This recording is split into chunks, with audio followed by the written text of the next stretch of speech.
Hello, everyone. Welcome to DocTalks. I'm Dr. Manju George, the Scientific Director at Balltown Development Foundation, the nonprofit that supports Town. Today, we have Dr. Christine Parseghian with us, and she's going to talk to us about her new trial. But before we get into this, I would like to ask Dr. Parseghian how she got into GI oncology and what are some of the areas that are of interest to her. And again, to remind you that the recording of this talk will be posted in Town University, and we will first cover a little bit about the trial, and then we will have a question and answer session. So welcome, Dr. Parseghian. Thank you so much, and thank you for having me. It's a pleasure to be here. So a little bit about myself. I'm one of the associate professors of GI medical oncology at MD Anderson. My focus of interest is not only CRC, but particularly patients with colorectal cancer that are resistant to first and second line therapies. And so I have a strong interest in the anti-EGFR rechallenge, KRAS G12C therapy, and KRAS G12C rechallenge as well. So subpopulations of these patients that are the more, unfortunately, the more aggressive biology and trying to improve outcomes. In terms of how I got into this field, it's fairly straightforward. When I was 13 years old, my mom was diagnosed with colon cancer. I was young, and she was very involved in my schooling, and so she did not want to get adjuvant chemotherapy because she wanted to be there to support me. And of course, I did not know enough to try to persuade her. So she did not get adjuvant chemo. She then went on, and of course, when a few years later, because she did not get adjuvant, she was higher risk for recurrence, and indeed she did. She had metastases to her liver. Luckily, she was in Boston under the care of Dana-Farber and MGH physicians, and she was able to get a curative hepatectomy. And now, almost 3 decades later, she is well.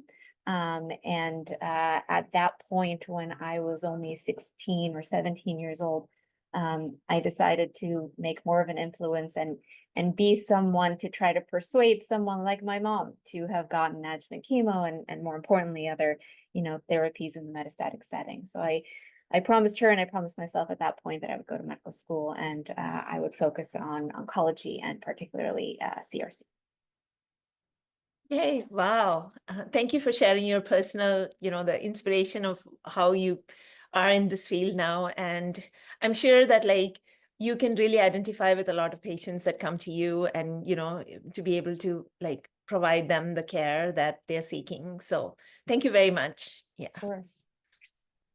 I wanted to give a little bit of background on why we're doing this trial. So as many of you probably know, KRAS G12C mutated CRC is relatively rare in colon cancer. About 2 to 4% of patients have this mutation. Unfortunately, of those that do, it is more of an aggressive phenotype. The biology is more aggressive. Patients compared to G12C wild type patients do kind of relatively more poorly and are non-responsive to other therapies to the degree that other wild type patients are. So thankfully, we are constantly looking for directed therapies against KRAS. So there was a G12C inhibitor, and actually multiple now, that has been developed. One is adagrasib and in combination with anti-EGFR, such as cetuximab, and another is sotorasib, another G12C inhibitor that has been combined with panitumumab. Both have shown very nice responses in a patient population that is very heavily pretreated. In these patients that were on, for example, third-line therapy, otherwise their options are a clinical trial versus standard of care, as many of you know, Lonsurf plus Avastin, fruquintinib now with the approval, or regorafenib. And as we know, the response rates to third-line therapy range anywhere between 2 to 7%. So we knew we had to do better. And thankfully, adagrasib and cetuximab, for example, has done just that. Kopets and colleagues just presented the data from Crystal-1, which is basically a combination of different patient populations that they looked at together who had KRAS G12C mutation and received adagrasib and cetuximab. They have found kind of the most dramatic response, I think, of the combinations that have been kind of evaluated to date. The objective response rate that was found was 34%, with a disease control rate of about 85%. I think, that objective response rate, again, 34% is tremendous in combination with, in basically in relation to other third-line regimens. Further, not only was it effective, it was deemed to be quite safe and potentially even less toxic than known third-line therapies.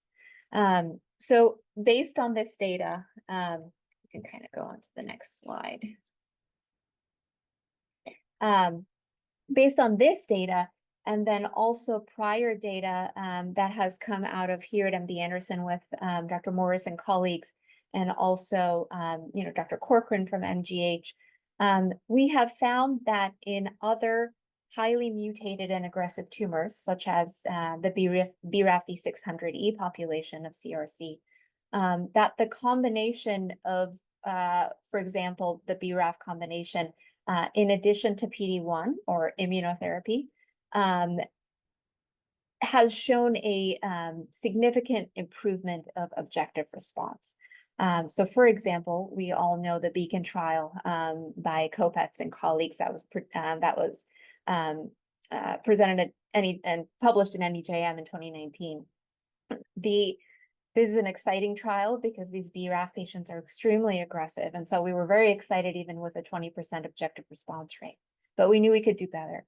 So just recently at GI ASCO, Dr. Morris and colleagues presented very exciting data showing that, in fact, when you add an immunotherapy or checkpoint inhibitor, in this case it was nivolumab, the objective response rate went from 20% to 50%, which is just tremendous. So we use that as a little bit of hypothesis building for our own trial. And we know based on preclinical models that similarly to BRAF, what happens in this KRAS G12C population is that, and we've shown this preclinically in mouse models as well, that adagrasib, when given, enhances and basically reconditions the tumor microenvironment to then basically improve susceptibility to immunotherapy.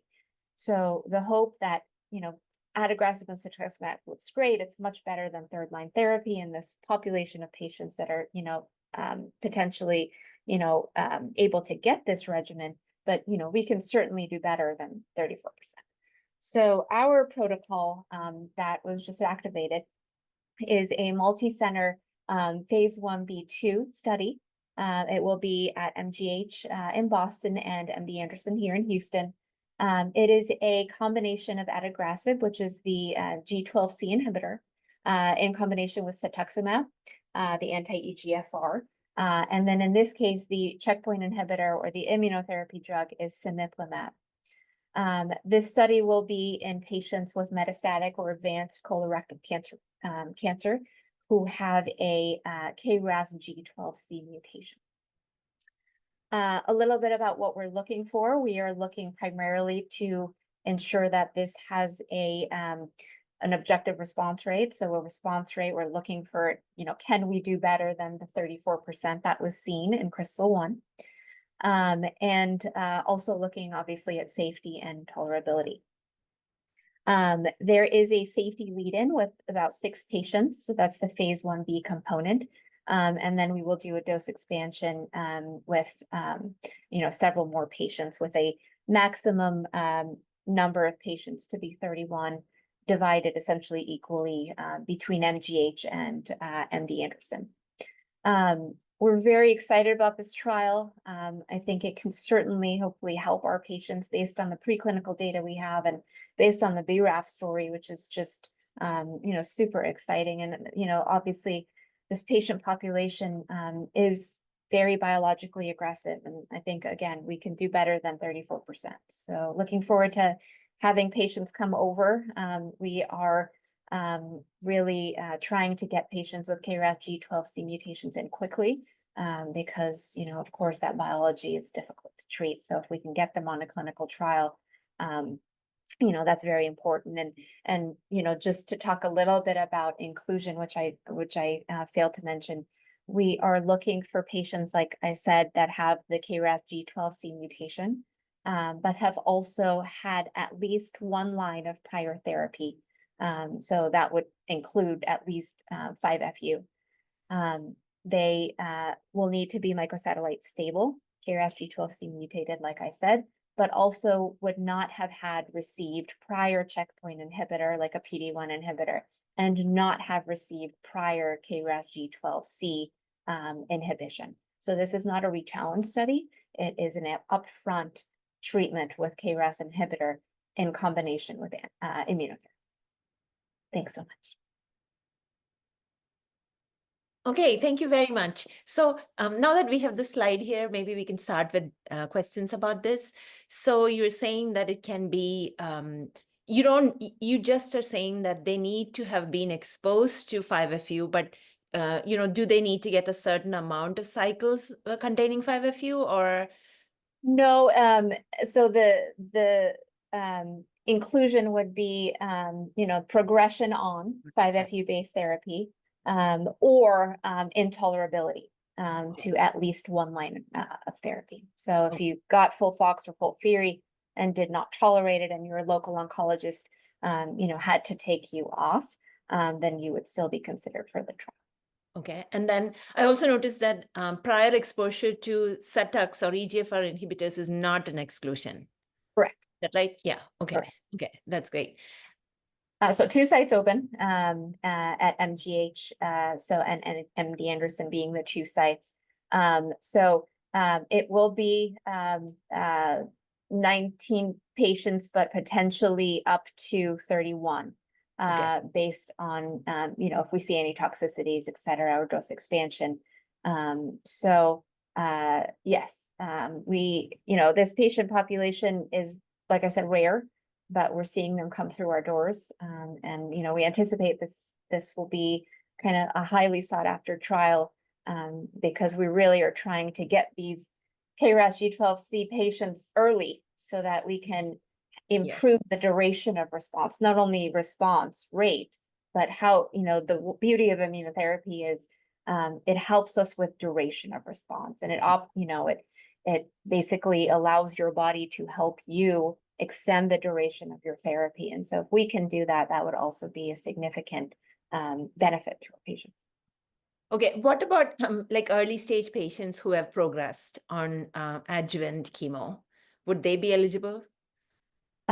So if they've progressed on adjuvant, I guess that would mean that they are metastatic. Mm-hmm. Yeah. So any line of prior 5-FU based therapy would count. Okay. So that's great. Even if it was in the adjuvant setting. Okay, so yeah, even in the adjuvant setting. So, and again, then the important thing is for patients to know if they are KRAS G12C, like upfront, so that, even when they're starting first line therapy, this is something to keep in mind because the moment they progress, they can get enrolled. Exactly. Okay. Exactly. Okay. Very important to stress, and I know we've probably talked about this at length, stress to the local oncologist, please get KRAS testing, BRAF testing, and MSI at the very least, as soon as you're diagnosed with metastatic colon cancer. Okay. And then this is also for rectal cancer, both colon and rectal. Correct. Yes. Okay. And then there are no biopsies. It looks like you're basically going to be looking at ctDNA, like liquid biopsies. So no biopsies involved other than that. No, there are. So there is a pre-treatment biopsy, a tissue biopsy, and then there is an on-treatment biopsy. And this is, we are requiring them so that we can look at the tissue change over time in terms of, what has been happening, what has been happening in the body at a tissue level that we can do like, deep sequencing on to provoke resistance in this population. And that's how we're really going to learn from this patient population.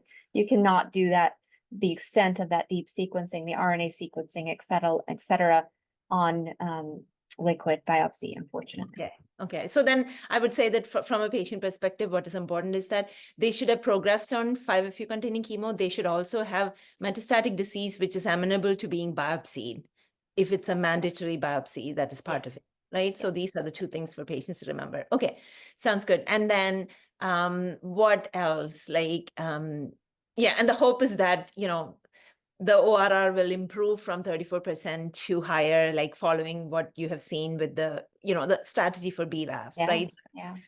And then and you're also saying that you would like to get patients by having this inclusion criteria, you would like to get patients relatively early in their treatment journey than somebody who's much later and have gone through multiple lines. Yes. Okay, so I think those are three things that we could definitely talk about to patients when, we are discussing this trial. If you're G12C and you're not local, you could get the the 5-FU based therapy at home, no problem. But understand there is sometimes a delay getting into places like MGH and MD Anderson. So upon finding out that your KRAS G12C mutation, I might already reach out even before you start any chemotherapy to MGH or MD Anderson, just to get the foot in the door to start the process. Okay. That sounds like a great advice. Yeah. And then could you tell us a little bit about this, the immunotherapy, the semiplimab, what kind of drug? It's PD-1, right? PD-1 Yes, it is PD-1. It has been studied in other tumor types already, such as bladder cancer, is very well tolerated with very minimal toxicities, similar toxicities to other immunotherapies, such as the colitis, diarrhea in patients, pneumonitis, an inflammation of the organs, essentially. But we don't suspect that based on other data that we've had from cemiplimab in combination with other chemotherapies, we don't suspect that it is going to worsen the safety profile in a significant degree. It should be very well tolerated in combination. In fact, we're giving the full dose of cemiplimab, which has been approved. Okay. And then can you also tell us a little bit about the drugs? Like, so adagrasib, it looks like it's an oral medication and it's twice daily, every day, or is there a cycle like No, it is twice daily, every day, so that you could take at home in the morning and in the evening. And the cetuximab is IV, and that you do come to the infusion center every 2 weeks for. The 500 mg per meter square is the standard dose. And the cemiplimab is also IV. That's a little bit of a different timeline. So the cemiplimab is every 3 weeks IV, and the cetuximab is every 2 weeks IV. So there is a 2-week period where you're here more often, you're my friend more often. But that is the way that it needs to be dosed for safety. Okay. That makes sense. I'm thinking if there is any other question that I have. Yeah, so the other thing is that, like, I have seen, I don't know how common it is in the US, but I have seen some, tumor testing reports which say something like G12X, where they don't know if they're G12C. So could those patients apply for the trial, or should they need like a already known G12C status, or is there any way to get the testing done with you guys as part of the trial? Yeah, unfortunately, there are several G12 mutations in different exons. So, there's more commonly G12D mutations, for example. We are happy to run the test if you come to us. We can easily do that with a liquid biopsy. So just a ctDNA test to look at the molecular profile. We do not need to do biopsy for that. That will turn around in a matter of 7 to 10 days. We'll know the profile of the patient, and we can, potentially get going on therapy. Okay. Thank you very much. And then the other question that I have is like, When we come to know that there are G12C patients, would it be possible for us to give them your contact information, or, who would be the contact person, say, for example, at MGH, that we could tell them, hey, email these people, and Yep. then you can get on it right away. Yep. So, so if they could email me directly, so my email address is cparseghian@mdanderson.org. And I believe the contact at MGH will be Aparna Parikh. I don't know her email address offhand, but she would be the contact, or the lead PI essentially at MGH. okay, that's great. I think we would be able to provide Dr. Parikh's email address as a contact information. And then, I was wondering if you could say a little bit about, the Stand Up to Cancer part of the whole project, and how it's a collaborative effort and what's going on in the background. Yeah, so they have been tremendously supportive, obviously, of this study and all of the preclinical work that has led up to it and continues to be ongoing. The study would not have been possible without their financials, the grant support, and also, just the guidance, scientific guidance that they have provided us along the way as well. So tremendously grateful. Really hope to make a difference in this patient population, and they were very excited and supportive of this. So we're very appreciative of the funding and the support that they have given us for now several years. Okay. I want to disclose here that I'm a patient advocate on this Stand Up to Cancer Catalyst project. And for me, what has been exciting is the collaboration between Dr. Corcoran's lab and at MGH and the MD Anderson group. So it's like the top brains on looking at resistance, combining together their expertise, and then having all, everyone in this field interacting and collaborating. For me, that has been the most exciting part of this work. So, Thank you. Is there anything else that you want patients to know about? No, I don't think so. I think just, really trying to, get patients the care that they need. And again, please reach out to me directly if you're having a hard time getting in. I'm happy to see you. Okay. Thank you very much. What I'll do is that once the video is posted, if people have questions, then I'll bring them back to you. Before we end, I would like to ask you this one question. Do you have any advice for early stage patients who come to know about their KRAS status, about, the impact of it on adjuvant therapy? Yeah. Unfortunately, we have no data for adjuvant. I would say, they fall into the same category of patients that would be subcategorized by, specific stage, whether or not adjuvant chemotherapy would be recommended, just based on what we know so far per guidelines. However, I guess I would say, understanding that you are a KRAS G12C mutated patient, you unfortunately have a little bit of a different disease biology, which is a little bit more aggressive. And so if the local oncologist is recommending chemotherapy, I would highly encourage you to follow those instructions and go through with the adjuvant chemotherapy to at least reduce the chances of this coming back.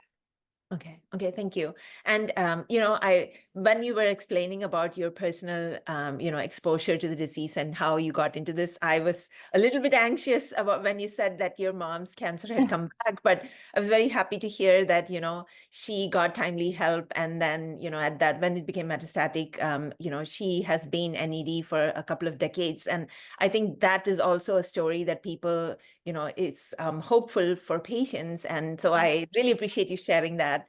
And I think that's it.